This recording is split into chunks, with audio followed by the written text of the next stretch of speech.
military service. That's a good one. And we supported repeal of Don't Ask, Don't Tell, and we think it's great that we have open service now. I will say that, again, it's an important thing, and everyone who wants to serve this country should have the ability to serve this country.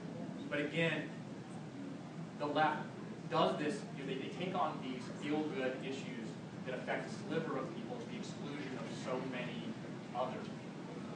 You can walk and chew gum at the same time. You can work on repeal of Don't Ask, Don't Tell and allow for military service, while at the same time saying, you want to know what, we've got a tax code that sucks and that treats people unfairly, that we can replace that tax code, or that we can work for free market health care reforms, or we can work for free market Social Security reforms. So yes, Don't Ask, Don't Tell, an important piece of legislation, but again, it's something that impacts only a sliver of the gay community. Well, and I'll tell you, just to talk about the history of that issue,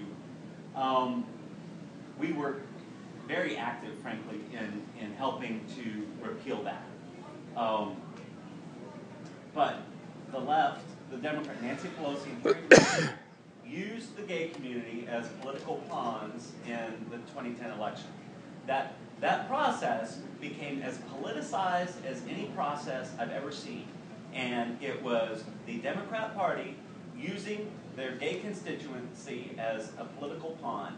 And they've done it since Nancy Pelosi came to Congress to represent gay people. Remember that? And that's why she's there. And she's used the gay community to ascend to her position of power. And she did it in 2010 by politicizing that process and using it as an election issue in that election. Because look, the Democratic Party likes to make as many withdrawals as possible from the GayTM. President Obama just did it here in D.C. There's $35,000 a plate dinner here in D.C. for President Obama's re-elect. And I'm reading the reports of it, which of course the gay press lovingly covered how wonderful this event was.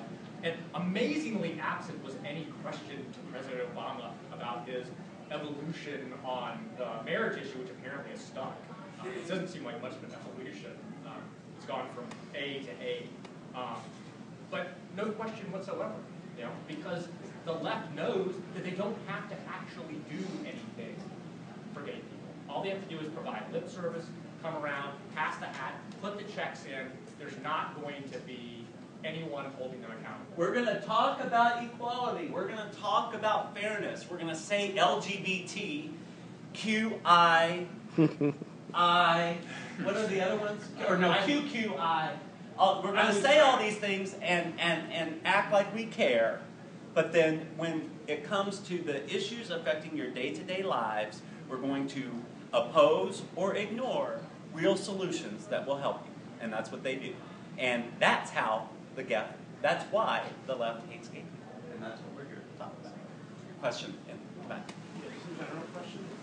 When he was still in the race, I was a big John Huntsman fan, and I came to really accept his message of political civility and bridging the gap and working together.